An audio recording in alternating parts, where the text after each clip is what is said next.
Alors, bonjour à toutes et à tous. Bonjour, vous allez bien? Je tiens à vous souhaiter la bienvenue à cette conférence. Merci infiniment pour votre présence. Mon nom est Emmanuel Kambi. Je suis le président de l'Association congolaise des étudiants de l'Université de Sherbrooke. Et donc, sans plus tarder, nous allons commencer notre conférence, évidemment avec quelques minutes de retard. Nous nous excusons pour cela. Et je vous présente rapidement la programmation.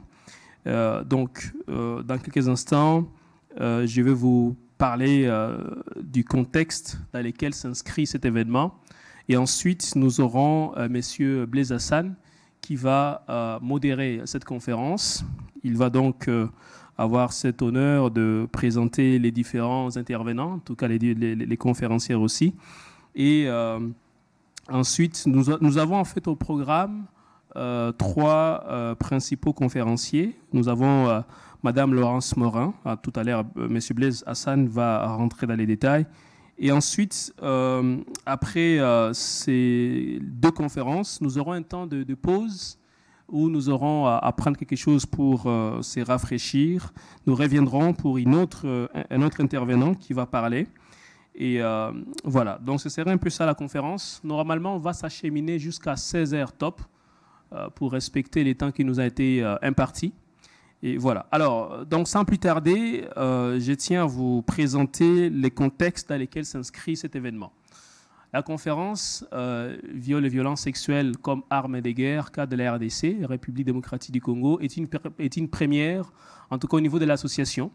Et pourquoi une telle conférence? Parce que, vous savez, depuis 1996, on compte à peu près, d'après les rapports colligés, 2 millions de femmes qui ont été violées au Congo. Évidemment, ces statistiques sont sous-estimées à mon avis.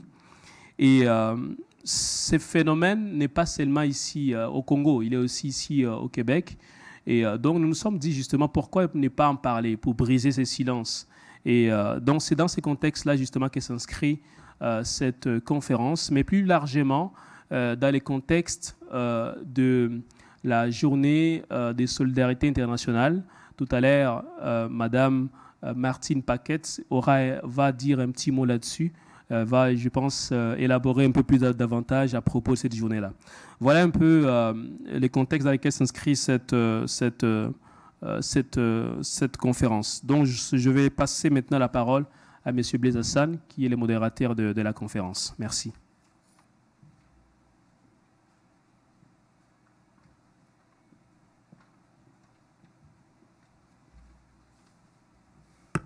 Bonjour à tous. Donc voilà, nous allons sans plus tarder commencer, parce qu'on a quelques minutes de retard, bien entendu. Et donc la conférence, comme Emmanuel l'a si bien mentionné, s'inscrit dans la continuité. Évidemment, je suis très honoré toujours de me tenir devant ce podium pour ces activités dans le cadre de la communauté congolaise, de l'association étudiante, parce que c'est vraiment un bébé pour moi que j'ai vu grandir. Et là, on est à, je crois, 5e conférence et ça continue. Donc voilà, c'est un honneur pour moi de modérer cette conférence. Donc, viol et violences sexuelles, cas de la RDC. Ce n'est pas seulement en RDC que ça se passe. Donc, il y a aussi, à des degrés différents, bien entendu, il y a aussi des cas de violences sexuelles ici, des harcèlements, et je n'entre pas dans les détails, Madame Morin va élaborer là-dessus.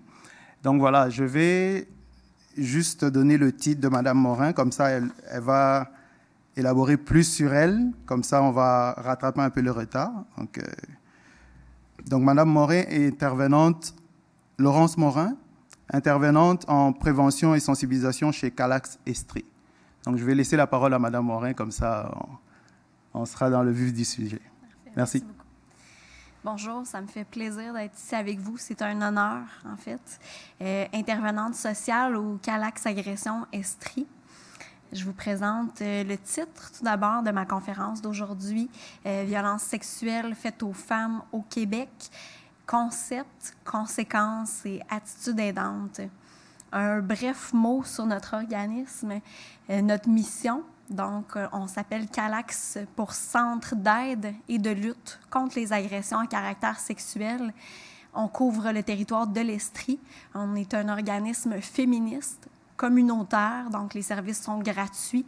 On offre pour notre part des services aux femmes et aux filles de 12 ans et plus qui ont vécu des violences sexuelles et on offre des services à leur entourage pour que leur entourage puisse mieux les soutenir. Au niveau de nos services, nous avons de l'aide directe aux femmes et à l'entourage. Donc, ça peut être autant individuel que de groupe. Notre deuxième volet, prévention et sensibilisation, donc aller faire de l'éducation sexuelle. On va dans les écoles auprès des personnes adolescentes. Nous allons dans les cégeps, dans les universités, dans les milieux de travail pour essayer de sensibiliser, d'éduquer davantage les gens. Notre troisième volet, c'est lutte et action politique, donc de parler au gouvernement, de parler au grand public, de s'adresser aux médias pour prôner des solutions pour un changement social au niveau des violences sexuelles. De quoi je vais vous parler aujourd'hui? Donc, quelques concepts, définitions au niveau des violences sexuelles, qu'on parte au même niveau tout le monde. Ensuite, les conséquences, autant sur la société que les femmes et les filles qui ont vécu des agressions. Et je tiens à dire que les agressions sexuelles peuvent aussi s'adresser aux hommes, aux garçons. Par contre, notre organisme se concentre pour les femmes. La présentation d'aujourd'hui est aussi axée sur les femmes, donc c'est pourquoi mon discours va davantage se concentrer sur elles. Et finalement, je vous parlerai pour que vous puissiez sentir, vous, quel est votre pouvoir face à quelqu'un qui viendrait vous dévoiler qu'il a vécu une agression sexuelle. Quelles sont les attitudes aidantes versus des attitudes qui pourraient être nuisibles, qui pourraient empêcher la personne d'aller mieux. Violence sexuelle, on va commencer par la base à définir de quoi on parle. Donc, bien sûr, un geste à caractère sexuel qui va être avec ou sans contact physique. Sans le consentement, bien sûr, de la personne visée. Tout à l'heure, on va parler, c'est quoi, plus en profondeur, le consentement et c'est quoi les différentes formes d'agression sexuelle aussi. On va en reparler.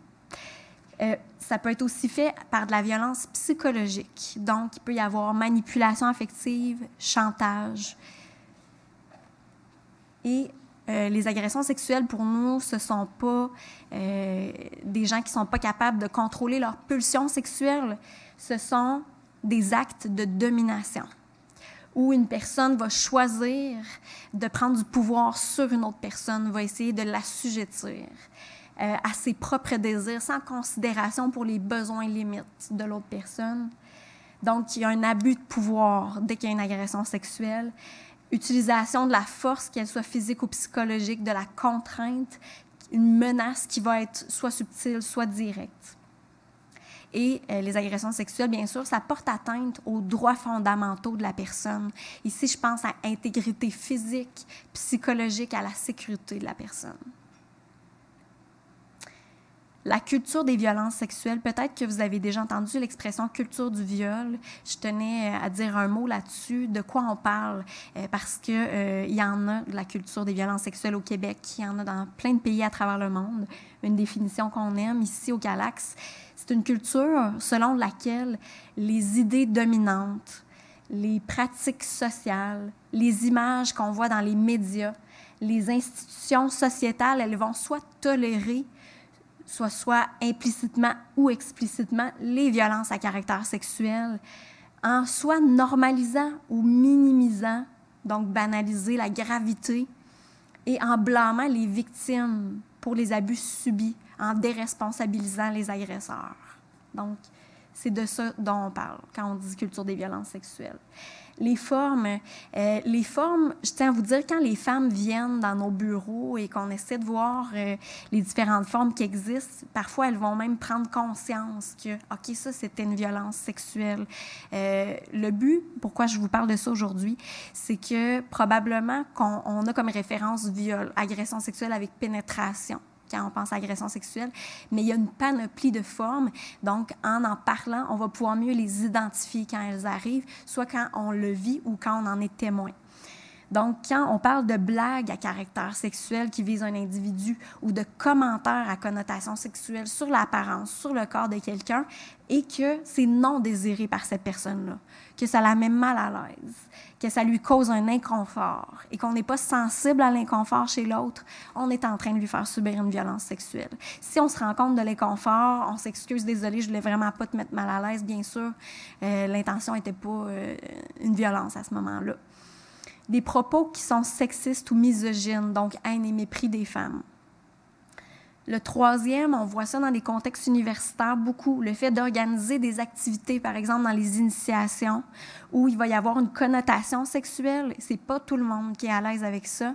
Et le fait d'entraînement de groupe va faire qu'il y a une certaine pression des pairs, ce qui va empêcher que la personne qui participe ait vraiment un choix totalement libre ou éclairé, par exemple, si elle a consommé de l'alcool ou des drogues. Des gestes obscènes. Le voyeurisme, c'est le fait d'observer quelqu'un dans son intimité sans son consentement. Par exemple, quelqu'un qui prendrait sa douche, qui se déshabille, qui fait l'amour, qui se masturbe. L'exhibitionnisme, le fait d'exhiber, de montrer ses parties génitales à quelqu'un qui ne voulait pas les voir pour choquer, pour mettre mal à l'aise. Le harcèlement sexuel, j'ai 2 définitions pour harcèlement sexuel. Ça peut être une répétition de gestes, de paroles, de comportements à connotation sexuelle qui vont causer préjudice à la personne qui les reçoit, donc qui va avoir un inconfort, qui va se sentir pas bien. Par contre, légalement au Québec, une seule fois, un seul événement pourrait être considéré comme du harcèlement sexuel. Il n'y a pas nécessairement besoin de répétition si la personne qui a subi le harcèlement a des effets sur le long terme de cet événement-là. Le frotteurisme, qu'est-ce que c'est? On pense au mot « frotter ». Donc, quelqu'un qui, dans un contexte où il va y avoir promiscuité, où il y a beaucoup de gens, va en profiter pour se frotter, que ce soit les parties génitales, les seins dans le cas d'une femme. Et là, la personne ne peut pas identifier qui vient, sans son consentement, de se frotter sur elle. Donc, on pense au métro, au festival, dans les bars, quand il y a beaucoup de gens. Ensuite, on a les attouchements sexuels. Donc, ça va être le fait de toucher quelqu'un de manière sexuelle. Donc, par exemple, les parties génitales, les seins, les cuisses, les fesses. Ça peut être directement, mais ça peut être avec un objet aussi. Et ça cause de l'inconfort ou qu'on n'a pas demandé le consentement de la personne. Cyberagression, donc tout ce qui est lié à Internet, les médias sociaux, les téléphones. Donc, par exemple, d'humilier les gens, de leur passer des commentaires au niveau sexuel, de faire circuler des rumeurs, des vidéos. Appels, messages, textes obscènes sans le consentement. Forcer quelqu'un à poser des actes sexuels sur soi, sur une autre personne.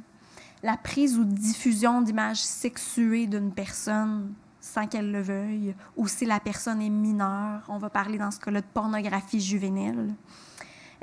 Exploitation sexuelle, je tiens à vous dire qu'on a un volet, on a un projet au Calax Agression Estrie sur l'exploitation sexuelle.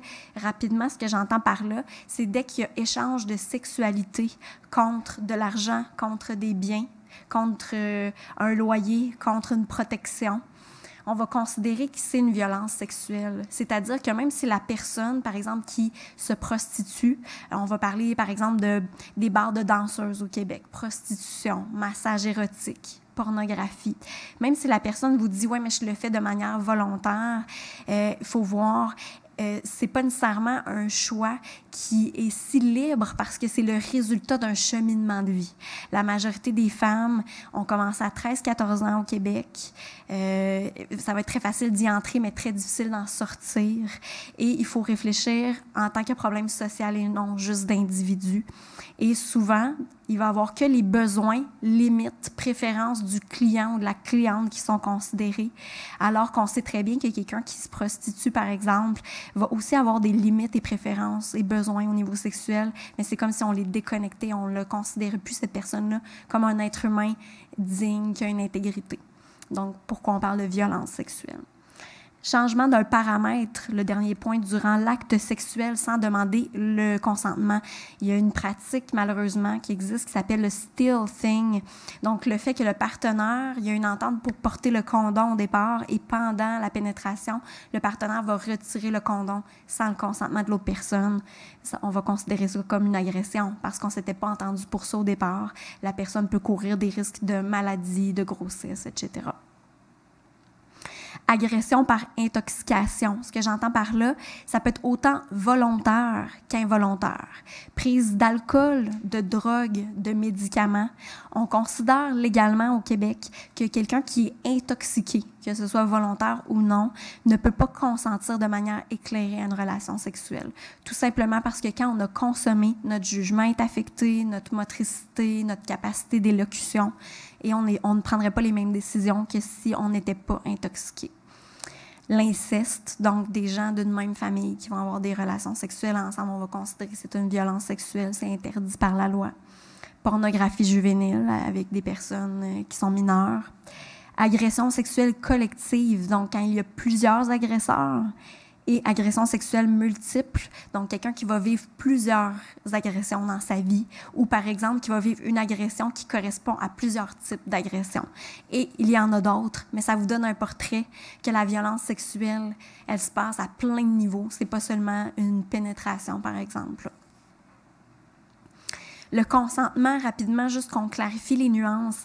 Bien sûr, c'est l'accord qu'une personne donne ou à son ou sa partenaire de participer à une activité sexuelle.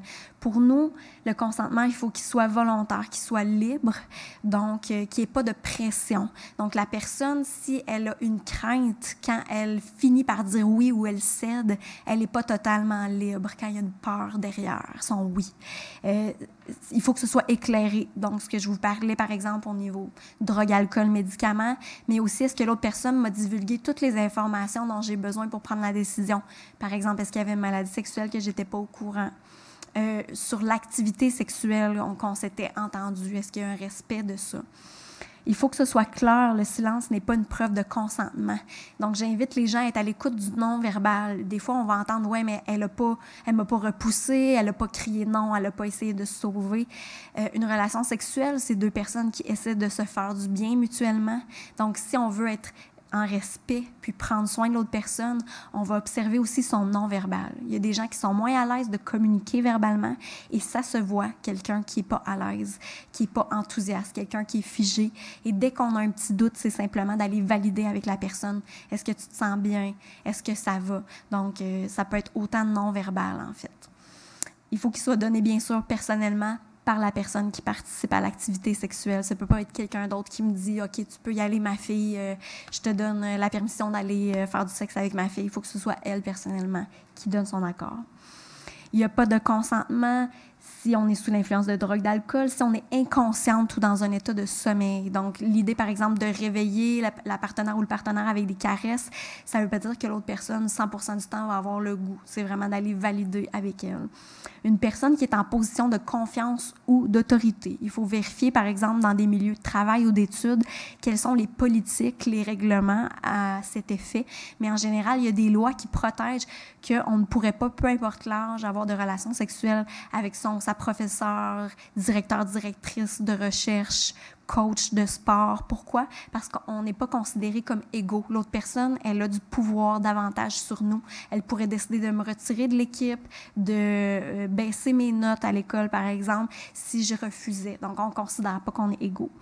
S'il y a utilisation d'intimidation, menace, si la personne n'est pas enthousiaste, peu ou pas participative, donc quelqu'un qui me dirait « Ah oui, ça m'est égal, ça ne me dérange pas », on ne considère pas que c'est enthousiaste. Il faut vraiment que la personne, elle soit bien à l'aise, détendue, qu'elle ait du plaisir. Et si la personne, elle change d'avis et qu'elle dit non, le consentement, c'est dans le moment présent. Donc, si elle vous a dit oui, même si c'est pendant l'acte, d'un coup, elle n'est plus bien, peu importe la raison, elle a le droit de retirer son consentement et de mériter le respect. Donc, à tout moment, pour toute activité sexuelle. Donc, c'est pas parce qu'elle vous a dit oui à un certain moment pour une certaine pratique sexuelle qu'elle va avoir le goût tous les jours de la semaine, 24 heures. Il faut vraiment aller valider à chaque activité. Quelques statistiques en rafale au Québec pour vous donner une idée. Dans 96% des cas au Québec, l'agresseur est de sexe masculin.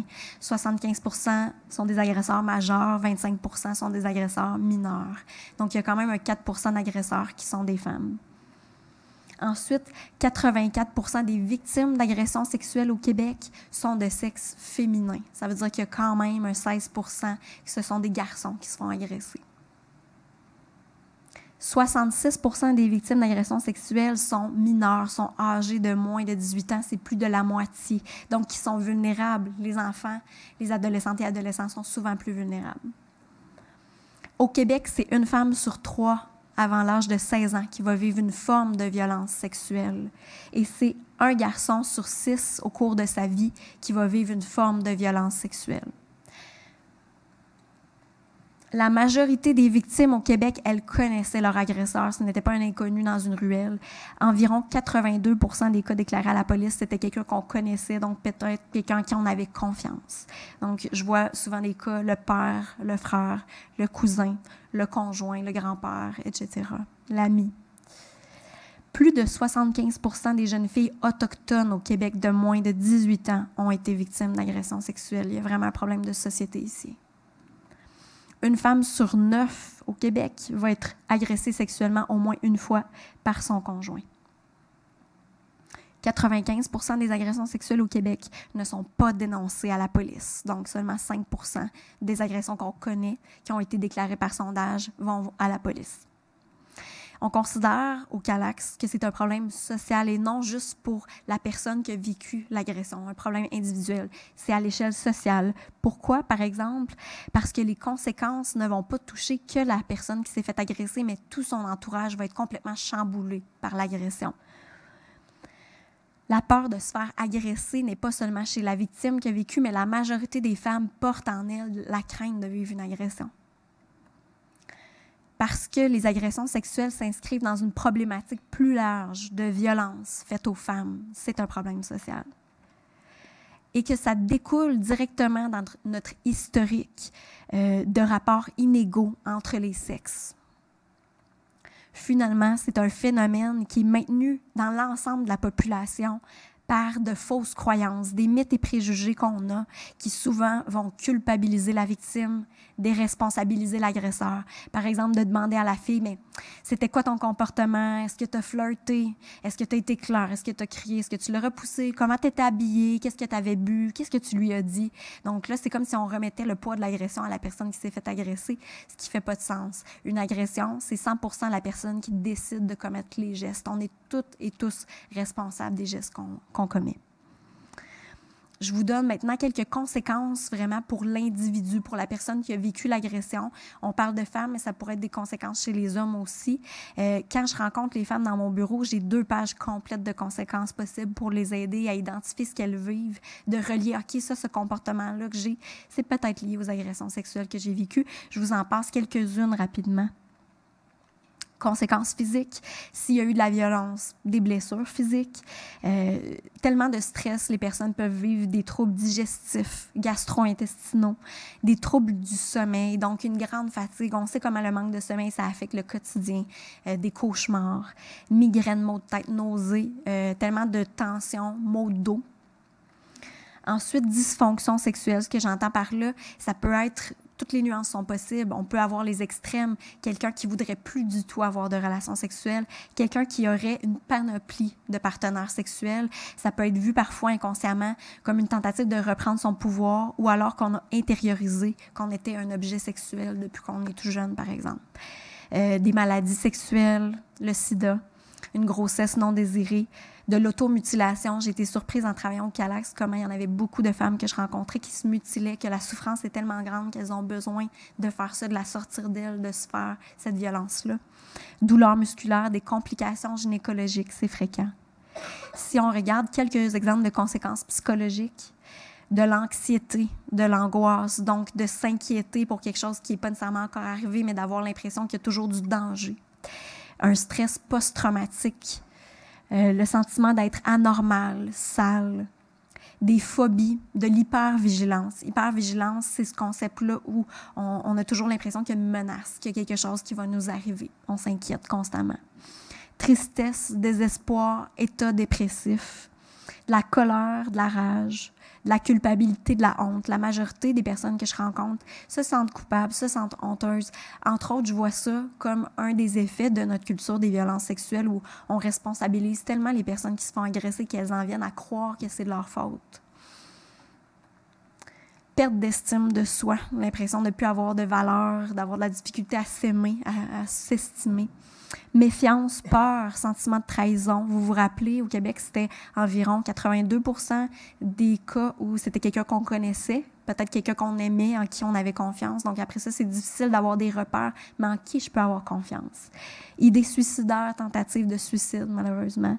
Surconsommation d'alcool, drogue, médicaments. J'en vois beaucoup qui, devant tant de souffrance, vont ressentir le besoin de trouver un échappatoire pour alléger un petit peu, pour fuir. Confusion face à l'orientation sexuelle. Donc, 96% des agresseurs étaient des hommes. Donc, je vois des femmes qui ont une confusion, qui sont plus capables de se sentir bien sexuellement avec des hommes qui se demandent, bon, est-ce que c'est parce que je suis sexuellement ou femme, tu sais. Comportement autodestructeur, donc quelqu'un qui va avoir des problèmes au niveau de son alimentation, par exemple. Des conséquences sociales, ça maintient les femmes dans la peur, isolement, perte d'autonomie, perte du sentiment de sécurité, peur d'être seule, malaise dans des activités sociales. Parfois, elles vont perdre leur emploi parce qu'elles deviennent dépressives.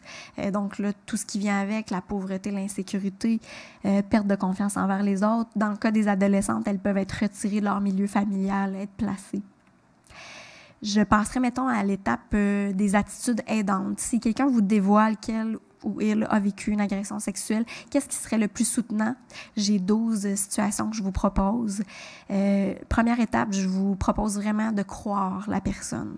Donc, peu importe si son histoire semble décousue, surprenante, voire abracadabrante, de vraiment la croire.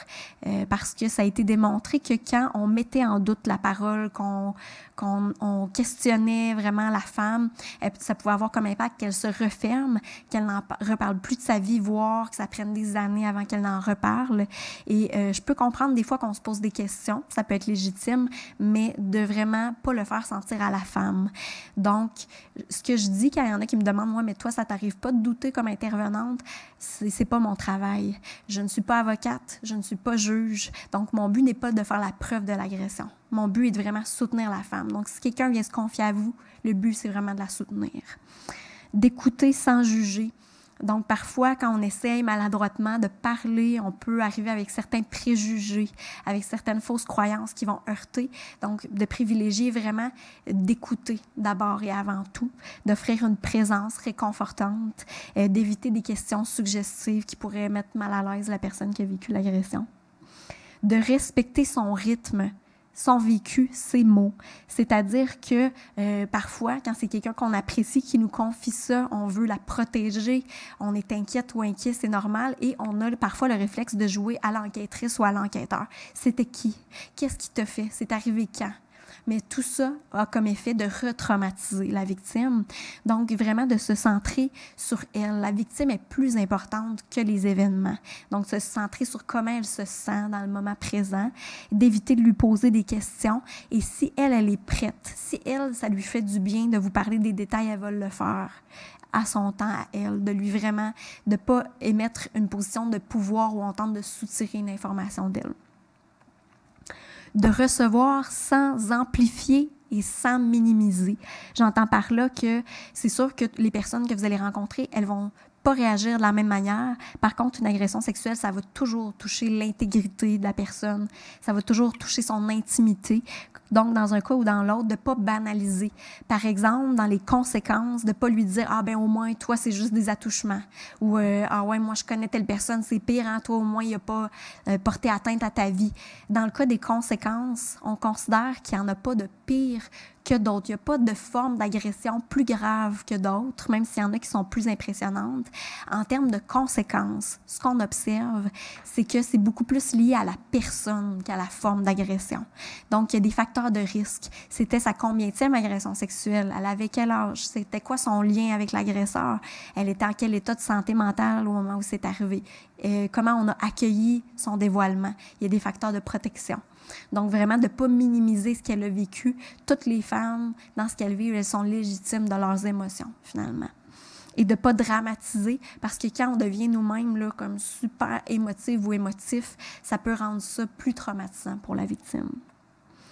Assurer la confidentialité, donc j'entends par là votre discrétion. Lui dire que si tu veux pas que j'en parlerai pas. Seule nuance, si vous sentez que les agressions persistent ou la sécurité de la victime est compromise, soit parce qu'elle a des idées suicidaires, soit parce qu'elle vit encore des agressions, de faire une entente avec elle, de lui dire « Je comprends que là, c'est à moi que tu le dis, tu n'as pas le goût qu'on en parle à d'autres mondes, j'irai pas faire ça en arrière de toi sans ton accord, mais moi, en ce moment, je suis vraiment inquiète pour toi. Je crois que, oui, moi, je peux t'aider par ma présence, mais je crois que tu as besoin d'aide davantage. Est-ce que tu serais d'accord avec moi qu'on aille chercher de l'aide, qu'on dise à quelqu'un d'autre, parce que là, je me sens vraiment pas rassurée. » C'est une manière de l'amener, par exemple. D'éviter les réactions trop fortes. C'est-à-dire que si on est très révolté, très en colère, l'impact que ça peut avoir, soit la personne, elle va être coupée de ses émotions, puis elle va se sentir mal à l'aise d'être moins en colère que vous, donc elle va se refermer. Soit elle aime l'agresseur, elle a vraiment des sentiments, elle a peur pour l'agresseur, elle va avoir peur que vous lui fassiez du mal, donc elle ne voudra plus se confier à vous. Soit, par exemple, le fait que vous vouliez vous en prendre à l'agresseur, elle va avoir peur pour vous. Elle veut pas que vous vous retrouviez, par exemple, en prison. Donc, elle va être comme « OK, ben je t'en reparlerai plus, je m'inquiète trop ». De valider ses émotions et ses sentiments. Donc, peu importe comment elle réagit, elle est légitime. Si elle pleure, si elle est en colère, si elle est déconnectée de ses émotions, on en voit beaucoup qui vivent la dissociation. C'est-à-dire qu'elles ne ressentent rien, plus d'émotions, parfois plus de sensations physiques. C'est normal, c'est un mécanisme de protection. Donc, peu importe comment elle réagit, de lui valider que c'est correct, comment tu réagis. Il n'y a pas de manière idéale. Et d'établir le contact avec elle, le lien, vraiment plus sur comment elle se sent que sur les faits. Comment tu te sens dans le moment présent. Et un truc important aussi, de ne pas nécessairement la ramener dans le passé, mais maintenant, qu'est-ce qui est vivant pour toi, dans toi maintenant? La déculpabiliser, donc c'est jamais la faute de la victime, de remettre pleinement la responsabilité à l'agresseur, donc de ne pas dire de commentaires qui pourraient la culpabiliser ou lui faire croire qu'elle avait un rôle à jouer dans l'agression qui a eu lieu, c'est très important. De garantir sa sécurité, donc de vérifier dans le moment présent, est-ce qu'elle est en sécurité? Est-ce qu'elle a besoin qu'on aille chercher une ressource d'aide? Si vous vous questionnez là-dessus, en tout temps, vous pouvez nous appeler. Nous, on peut vous donner de l'information, vous guider, quelles sont les ressources, quelles sont les attitudes. Le 10e, offrir du soutien, assurer une présence, être disponible. Ce que vous pouvez peut-être lui offrir de mieux, c'est vraiment votre qualité de présence, d'être là si elle a besoin. Je vous aviserai avant tout de respecter vos limites. C'est-à-dire que si vous voulez tellement aider la personne, mais vous vous épuisez vous-même, vous ne serez plus aidant. Donc, à partir du moment où vous ressentez une limite, que c'est trop pour vous, de lui proposer d'ouvrir vers d'autres aides. Est-ce que tu as d'autres personnes autour de toi avec qui tu serais à l'aise? Parce que moi, je ne veux pas que tu te retrouves toute seule, mais en ce moment, je me sens plus aidante. Est-ce que tu as de la famille, des amis, etc.? De l'aider à cerner, 11e, ses besoins, de favoriser son autonomie, de vraiment la questionner, qu'est-ce que tu aurais besoin en ce moment? Est-ce que c'est de te reposer? Est-ce que c'est de manger, de dormir? Est-ce que c'est de te confier? Est-ce que c'est de te changer les idées, qu'on aille s'amuser? De vraiment lui remettre ce choix-là. Puis de ne pas faire à sa place. Parfois, on peut avoir tendance à vouloir materner parce qu'on est inquiète ou inquiet, mais ce ne sera pas aidant parce qu'en fait, dans une agression sexuelle, la personne s'est fait enlever son pouvoir. On veut lui remettre. Donc, oui, je te guide, je suis avec toi. Par contre, je te laisse vraiment prendre les choix pour toi. De l'encourager, puis de miser sur ses forces. Même si elle est très vulnérable, de lui dire, moi, je vois telle force en toi, puis de miser là-dessus. De l'orienter vers les ressources dernièrement, de l'encourager à aller chercher du soutien parce que vous êtes limité dans ce que vous pouvez faire. Donc, lui parler de qu'est-ce qui existe comme ressources. Si vous avez besoin, allez voir sur notre site Internet, le Calax Agression Estrie, parce que oui, de référer, c'est de l'aider, la personne. Donc, vous pouvez nous appeler. Si vous ne vous rappelez pas des attitudes aidantes que je viens de nommer, ils sont sur notre site Internet, dans la section « Je connais une personne », les attitudes aidantes. Et de lui offrir une aide tangible. Est-ce que tu veux que je vienne avec toi à l'hôpital? Est-ce que tu veux que je te donne de l'information? Puis, pour conclure, je vous fais une petite parenthèse sur votre rôle potentiel face aux violences sexuelles pour un changement social, d'oser être une ou un témoin actif ou active.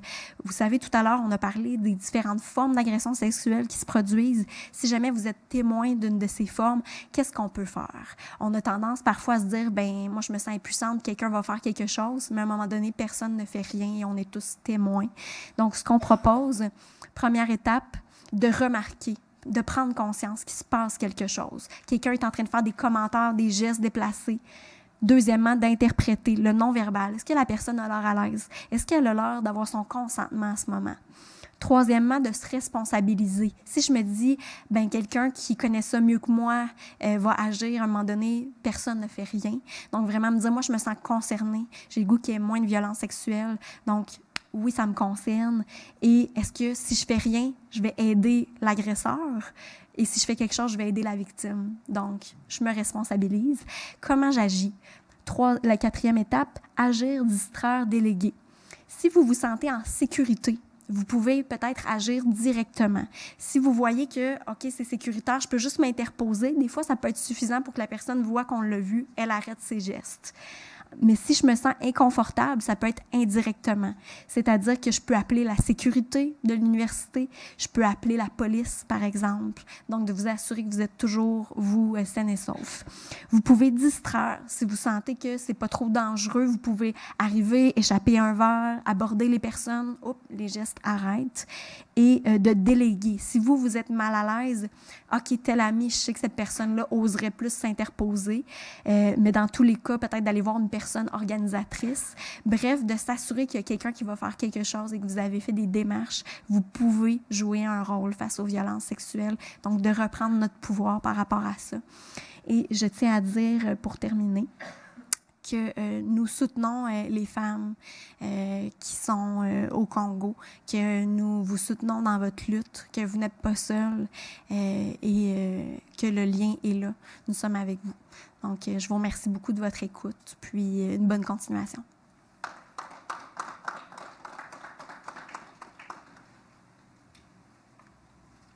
Merci, Madame Morin, pour cet exposé. C'était vraiment enrichissant et puis on ne pouvait pas savoir qu'il y avait autant de détails derrière ce sujet. Je pense que ça ne fait que commencer. Moi, j'avais une question. Pourquoi le silence est si lié à ce sujet d'agression sexuelle? Oui. Ce que je vous répondrais, ce serait que, d'une part, quand il y a le silence, ça va favoriser les agresseurs. Et comme on voit, il y a énormément d'agressions sexuelles. Donc, il y a plein de gens qui n'ont pas avantage à ce que ça soit dévoilé pour qu'ils puissent continuer à perpétrer la violence sexuelle. Donc, on va essayer de décrédibiliser les victimes. Il y a tout ce poids-là. Ça, c'est un premier élément pour continuer à ce que les agresseurs agressent. Deuxièmement, c'est un réflexe humain quand quelque chose nous fait peur d'essayer de faire du déni. Donc, l'entourage qui vont refuser de voir, par exemple, ou la société, les médias qui vont détourner les yeux. Parce que si on acceptait de vraiment regarder la réalité telle qu'elle est, d'abord, on verrait qu'on est toutes et tous concernés, on a toutes et tous un rôle à jouer, on ne peut pas se déresponsabiliser. Des fois, c'est l'effet de se sentir impuissant, on aime mieux se couper de l'émotion. Ensuite, si je confronte cette réalité-là, ça montre que ben moi aussi, je peux être en danger. C'est-à-dire, si ce n'est pas la faute de la personne qui s'est fait agresser, mais de l'agresseur, c'est qu'il y a beaucoup de violence autour et à partir de là, peut-être que je ne me sens plus en sécurité. Donc, c'est un réflexe de protection pour essayer de se sentir moins menacé que de dire qu'il n'y a pas de problème. Donc, ça fait partie des éléments. Merci. Vu que le sujet est encore chaud dans les mémoires et tout ça, nous allons continuer avec un échange avec des questions qu'on comprendra du public. Parfait. On a prévu un moment d'échange, mais je pense qu'on va bousculer un peu le calendrier pour essayer d'approfondir ce sujet. Donc, si vous avez des questions, on va prendre 5 à 10 minutes pour que Madame puisse répondre à vos questions. Vous avez bien suivi les exposés. Vous avez des micros, un micro là pour poser vos questions. Donc, n'hésitez pas. Alors, qui se lance? Oui, vous pouvez aller au micro. Vous pouvez aller au micro. Ou le micro Merci, viendra Marcella. à vous. Oui, bonjour. Bonjour. Merci bien pour cet exposé qui nous enrichit. J'ai deux petites questions. Dans un premier temps, comment vous vous situez par rapport à des femmes qui proclament publiquement, par toutes sortes de moyens, que pour eux, la prostitution, c'est un travail. Elles s'affichent aussi comme travailleuses du sexe. Ça, c'est ma première question. Est-ce que vous êtes d'accord pour que je retienne bien toute l'information, que je commence par vous répondre, puis ensuite on y va avec la deuxième? Oui. Donc ça, c'est un grand sujet. On pourrait en parler plus longuement. Mais en gros, il y a effectivement des femmes qui vont dire c'est mon choix personnel. Par contre, quand on regarde vraiment les études sur le terrain, les organismes qui travaillent avec les femmes au niveau de l'exploitation sexuelle, quand on regarde ce qui les a menées au parcours de l'exploitation sexuelle. C'est-à-dire que je n'ai pas les statistiques devant moi, mais je peux vous dire la majorité ont vécu des violences sexuelles dans l'enfance ou l'adolescence. Ensuite, la majorité vont commencer adolescentes, vers 13, 14 ans. Donc, à quel point je peux faire un choix vraiment éclairé quand je suis si jeune, quand je suis encore sous l'effet traumatique de violences sexuelles, où j'ai internalisé que j'étais un objet sexuel, à quel point est-ce que ça peut être vraiment un choix qui est libre et éclairé, en fait, ou plutôt le résultat d'un parcours de vie de violence sexuelle, par exemple. On va regarder les femmes, parfois il va y avoir un manque de conscience des impacts quand elles entrent dans le domaine de l'exploitation sexuelle, mais de vouloir en sortir va être extrêmement difficile. Donc, il va souvent y avoir des personnes qui vont les contrôler, vont souvent être dans un état de pauvreté. Des gens qui vont, par exemple, on appelle les proxénètes, qui vont vraiment prendre tous les profits. Donc, la femme, ce ne sont pas des conditions de vie. Donc, on peut se demander si c'était ma fille, si c'était ma meilleure amie, si c'était ma femme, est-ce que c'est vraiment le métier que je souhaiterais pour elle? Quand on regarde les conditions de travail, au niveau, par exemple, des syndicats, hein, on a la sécurité qui devrait être là. Je sais qu'il y a d'autres milieux, par exemple, des gens qui travaillent dans les mines, dans des champs. Il y a plein de milieux de travail où il n'y a pas de sécurité. Par contre, ce qu'on vise, c'est d'aller vers le haut. Donc, les femmes qui sont dans le milieu de l'exploitation sexuelle, la majorité vont vivre des violences. C'est-à-dire que les clients respectueux, ce ne sont pas la majorité. Donc, elles vont vivre, par exemple, de la violence psychologique. On va les étrangler, les frapper, leur cracher dessus. Donc, à quel point est-ce que c'est le métier qu'on peut vraiment souhaiter pour un être humain dans toute son intégrité? Ça serait, je ne sais pas si ça répond à votre question. Oui, oui. Merci. Alors, la deuxième question concerne la crédibilité. Oui. Pourquoi, pendant longtemps, les services de police et les cours de justice n'étaient pas portés à croire facilement les femmes qui se plaignaient? Ça, c'est de un. Et dans les mêmes modes d'idée aussi, peut-être c'est un choix que vous avez fait ou bien peut-être vous allez développer plus tard, mais toujours au niveau de la crédibilité, il y a comme un silence sur les dérives de certaines dénonciations. Par exemple, dans les milieux de l'enseignement, à l'université en particulier, on a vu des femmes s'organiser pour diffamer un professeur. Et je vois même aux États-Unis, il y a les grands cinéastes qu'on a accusés d'agression. Maintenant, il y a des femmes qui ne sont pas capables de soutenir l'accusation. Donc, il y a une espèce aussi de violence qui est faite contre les hommes. Et comment vous vous situez? Quels sont les dispositifs comment vous appelez votre association? Le CALAX. Oui, établi pour rehausser cette crédibilité des femmes dans les cours auprès de la police et également aussi défendre quand même des agresseurs allégués alors que la preuve n'est pas toujours établie. Et moi, je viens du milieu universitaire, j'ai vu effectivement des profs être accusés, puis finalement, ça ne s'est pas avéré, l'accusation n'a jamais été avérée.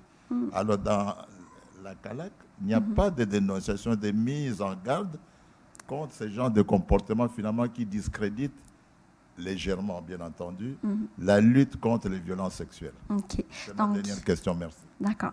Donc, la première partie de la question, je reformule, être certaine que je me rappelle bien. Donc, ce serait au niveau du processus judiciaire et des polices. Donc, pourquoi il y avait tant de difficultés à...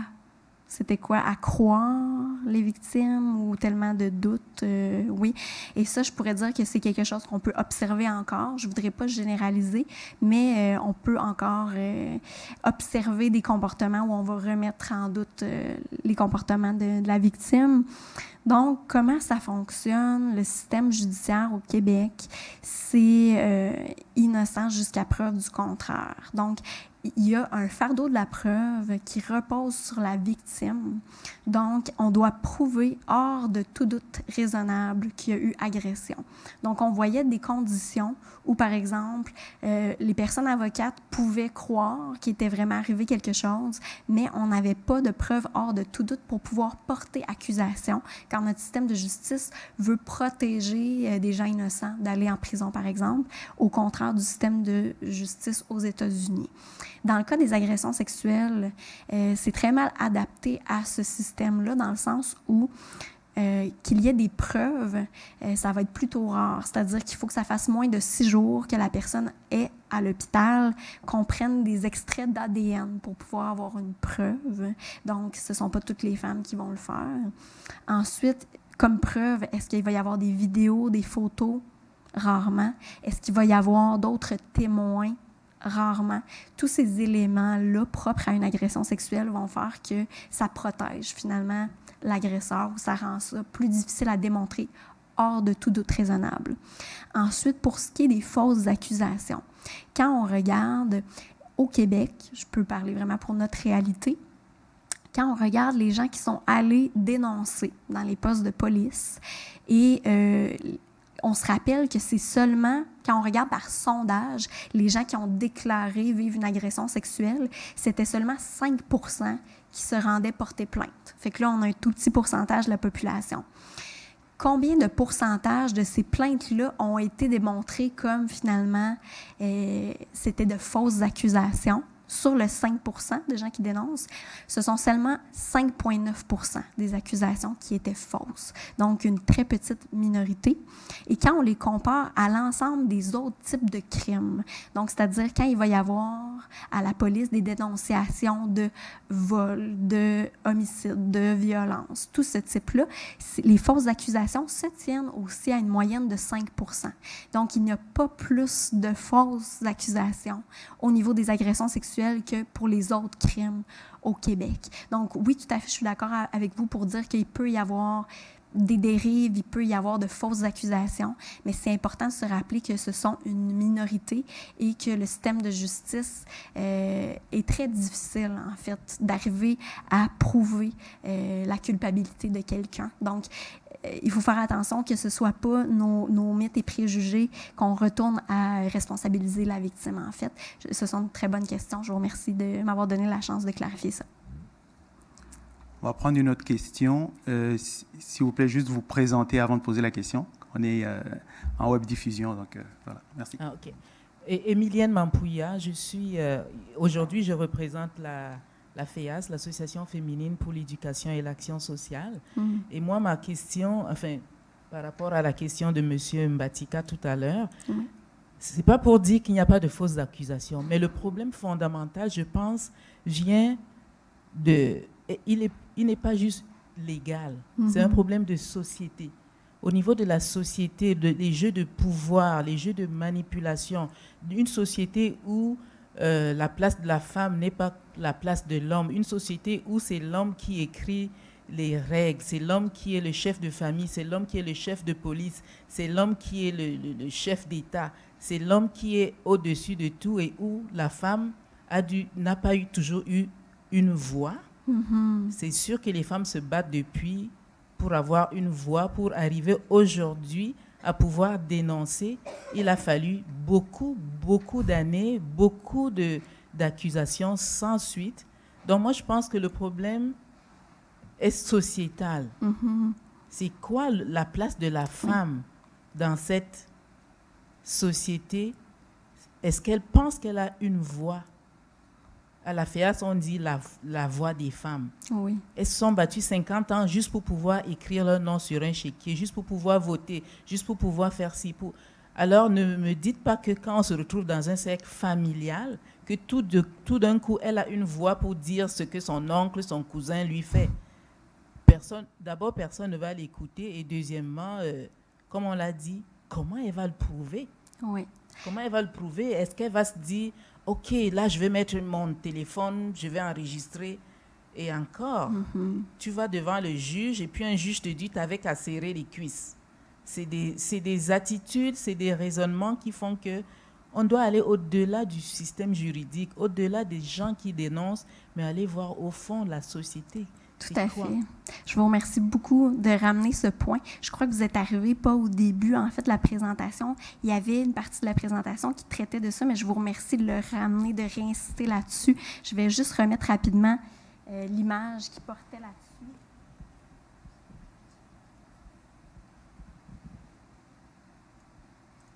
Donc, que pour le CALAX,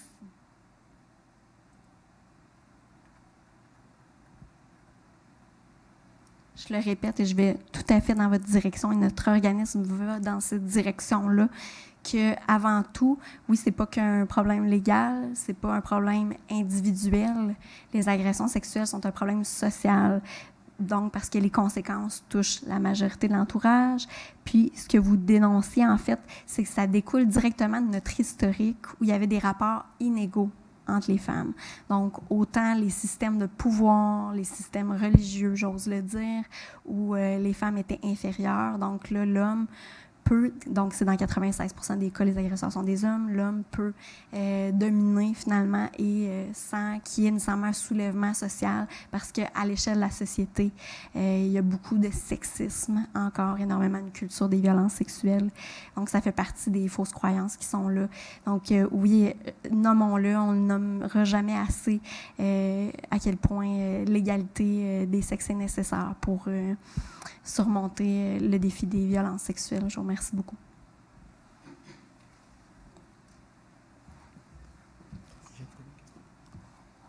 Est-ce que vous avez... Oui.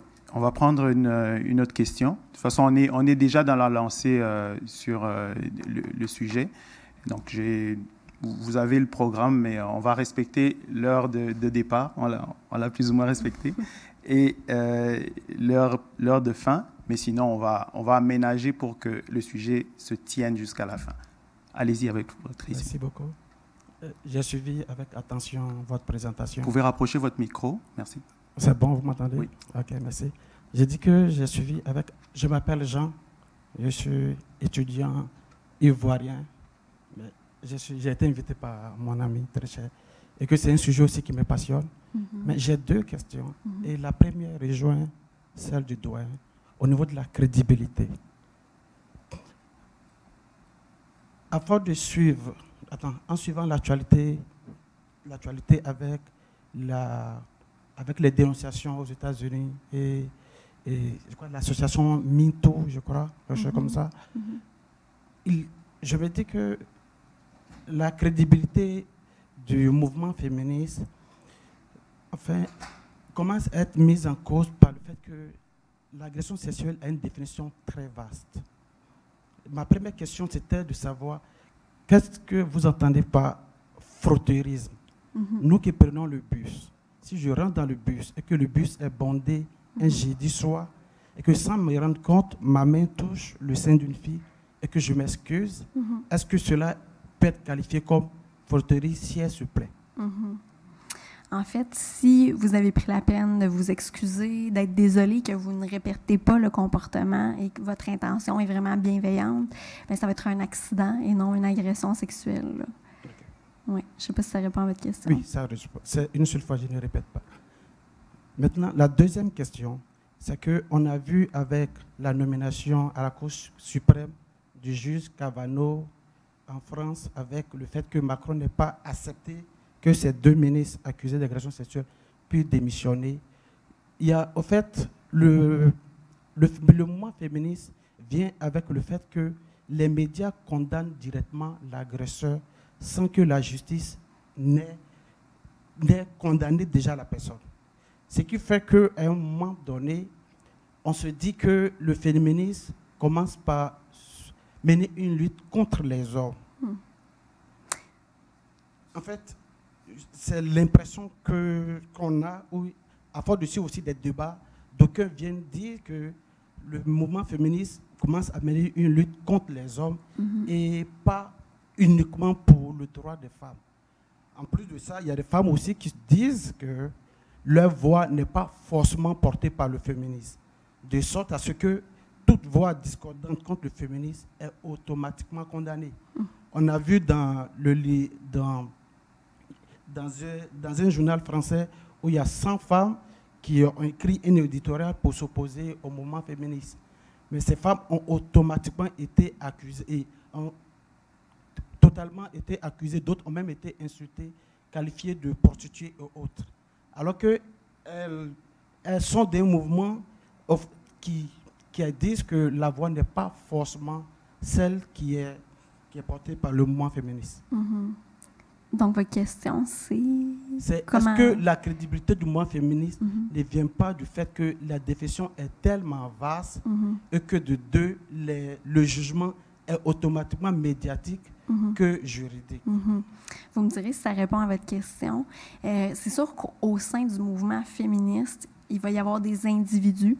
Donc, ce sont des gens qui vont avoir des attitudes, par exemple, des attitudes de fermeture, de condamner. Donc ça, pour moi, on ne peut pas l'amalgamer au mouvement dans l'ensemble féministe. Si on se ramène, puis je vous parle de notre définition à nous du CALAX, qui se dit un organisme féministe intersectionnel, c'est-à-dire que ce qu'on veut, ce n'est pas la haine des hommes, ce n'est pas de dire qu'on est sexiste et que les hommes sont moindres, c'est une égalité, peu importe notre sexe, nous sommes égales, égaux.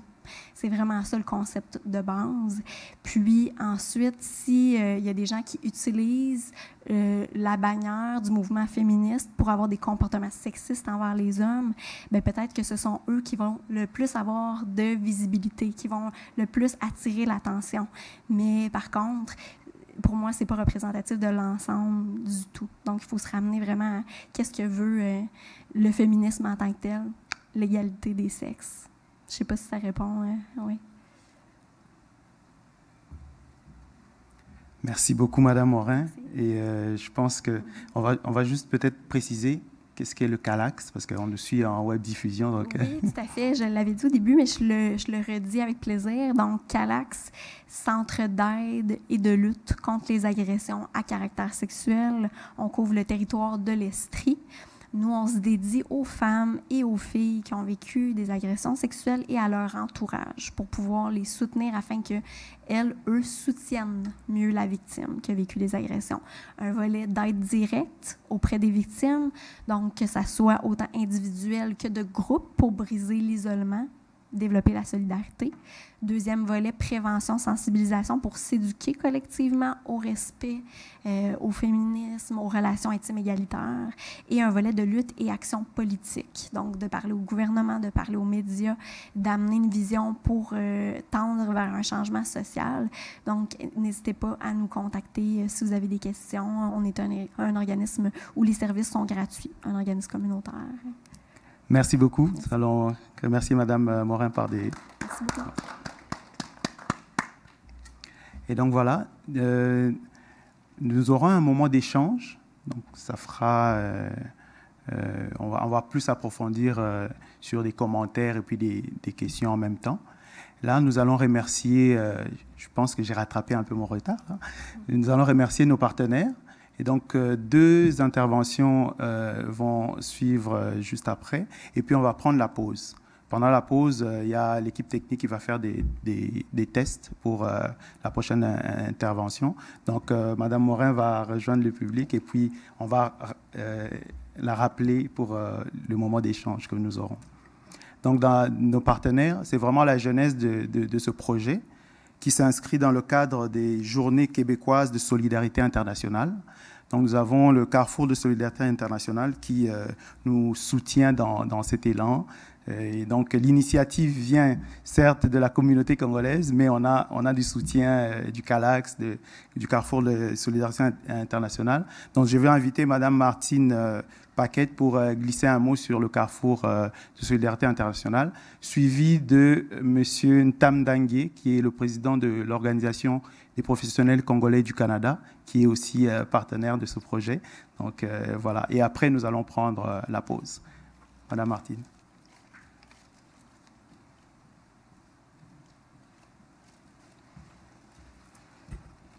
Alors bonjour, ça me fait plaisir d'être là aujourd'hui. En fait, moi je voulais juste présenter là, rapidement le Carrefour de solidarité internationale puis vous dire pourquoi on a décidé de s'associer avec l'association congolaise. En fait, au Carrefour, il y a 2 volets. On fait des stages, donc Pérou, Mali, Haïti. Et on a aussi un volet éducation à la population. Et dans ce cadre-là, c'est là qu'on déploie là, la programmation pour les Journées québécoises de solidarité internationale, qui est en fait, comme vous vous en doutez, là, de sensibiliser la population à ce que c'est la solidarité internationale, puis comment on peut s'y prendre pour sensibiliser là, les gens à la solidarité. Donc, cette année, notre thématique, c'était sur l'éducation. Donc, je trouvais particulièrement intéressant là, de m'associer à l'Université de Sherbrooke. Et l'Association congolaise a accepté là, de faire partie de la programmation. Donc, c'est dans ce cadre-là que le Carrefour a créé l'association. Donc, je voulais juste vous faire la petite spécification. Merci beaucoup.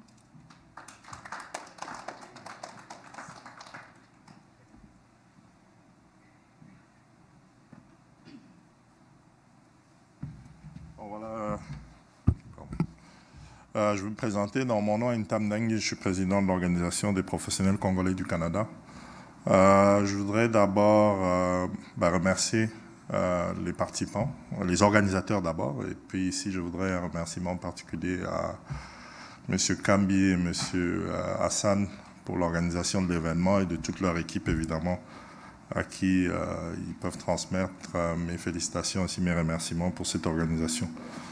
Donc, l'OPCC, comme ça se dit dans l'Organisation des professionnels congolais du Canada, moi-même, je viens de Montréal, je suis ingénieur. Puis, en fait, l'organisation réunit les professionnels d'origine congolaise. Quand on parle de professionnels, ici, on parle d'ingénieurs, de médecins, d'étudiants, dans le sens que c'est des futurs professionnels. Donc, vous voyez le lien aujourd'hui avec l'association étudiante, l'association congolaise des étudiants de l'Université de Sherbrooke. On parle aussi des entrepreneurs.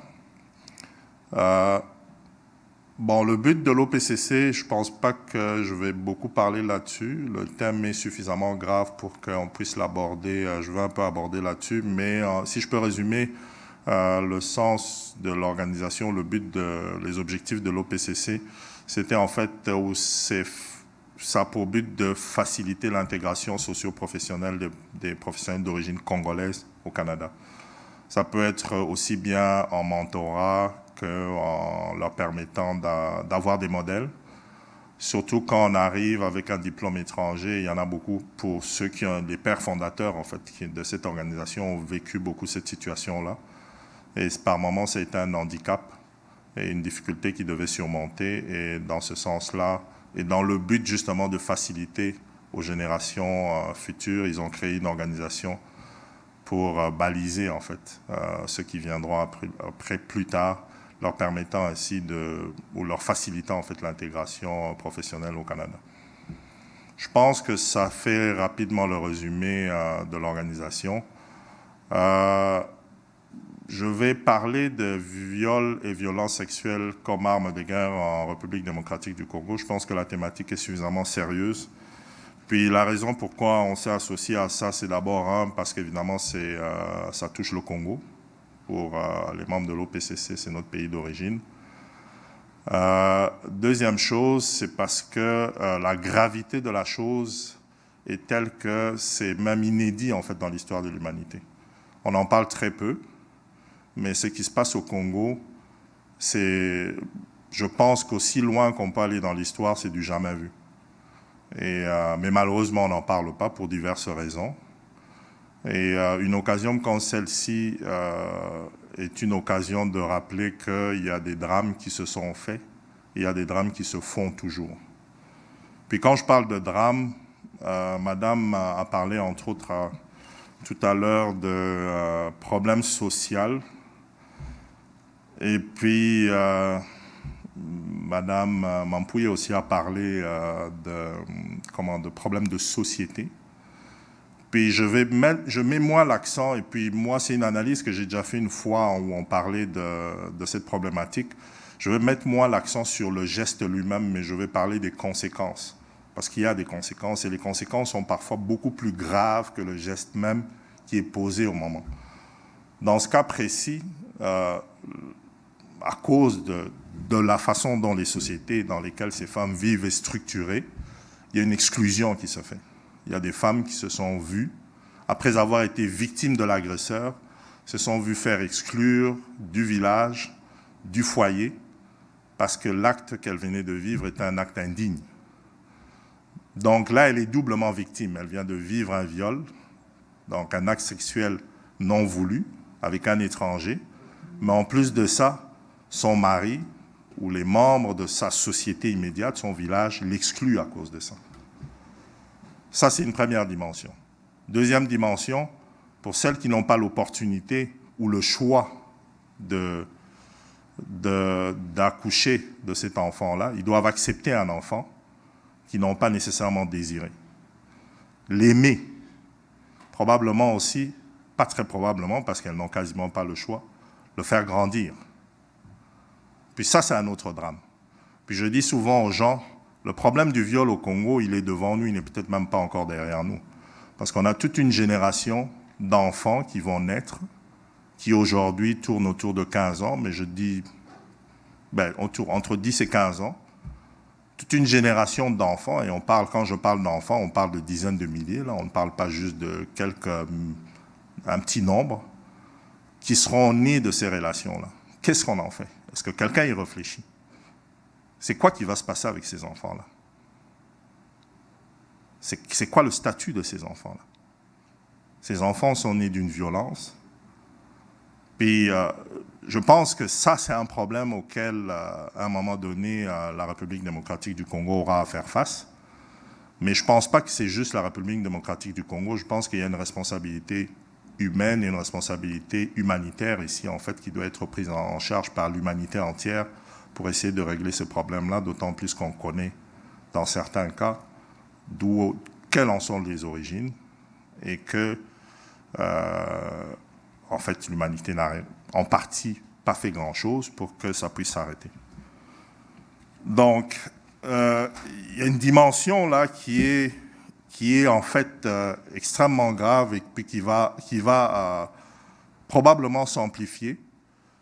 Puis il y a un questionnement social. Je pense que toute la société, là où ces femmes évoluent, doit se poser la question sur comment on veut gérer ces choses-là dans le futur. Comme je dis, on a des enfants qui sont nés de ces violences-là. Qu'est-ce qu'on en fait? Vous les mettez sur le banc de la société, vous créez un autre problème. Comment on met en place un processus pour les intégrer dans la société?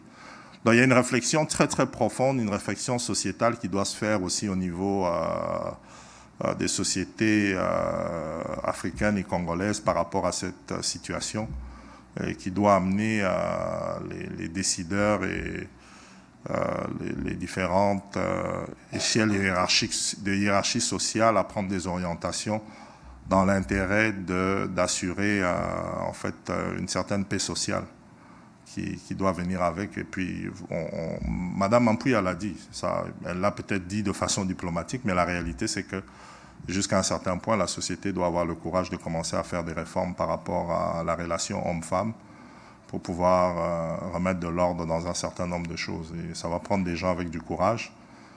Et puis, dans ce sens-là, il y a un problème qui est devant nous et il faudra à un moment donné... si on ne le pose pas, il viendra à nous. Et c'est sûr que quand il viendra, ça sera avec toute la violence que ça peut amener comme problème. Donc, cette réflexion, ça c'est ma réflexion personnelle, je la lance comme ça, je n'ai pas nécessairement des solutions. mais je pense qu'elle doit être faite. Donc, vous comprenez que par rapport à tout ce que fait, parce qu'entre autres, c'en est un, on en parle pas, on parle beaucoup de lui, mais ce que fait le docteur Mukwege en aidant les femmes, c'est peut-être encore rien par rapport à tout ce qui devrait être fait normalement autour de tout ce problème-là. Et il faut juste espérer qu'à un moment donné, il y aura des personnes suffisamment allumées qui vont prendre leurs responsabilités. Puis je ne pense pas que c'est les Congolais tout seuls qui pourront résoudre ce problème-là parce qu'il est extrêmement complexe.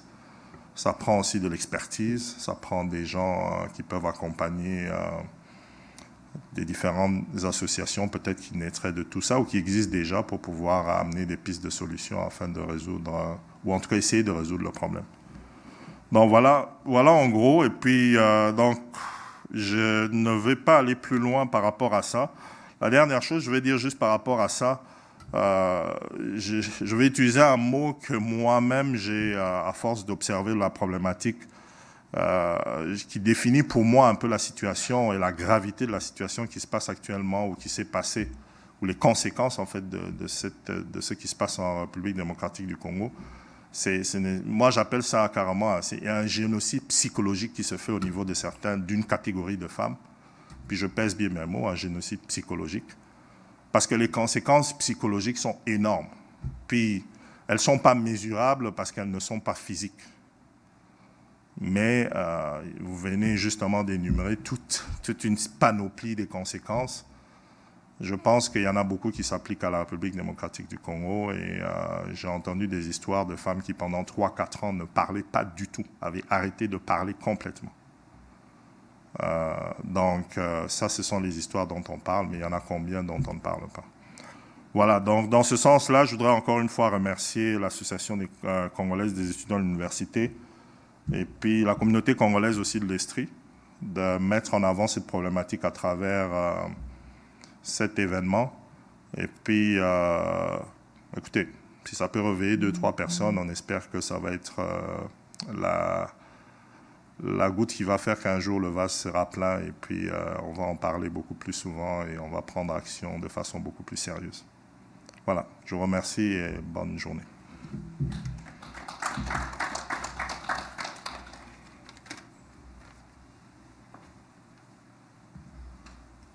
Merci, Monsieur le Président Tam Dangué. Donc voilà, nous allons prendre quelques minutes de pause. Il y a du café et puis de l'eau. Nous allons prendre 10 minutes et puis nous allons revenir pour la suite. Merci.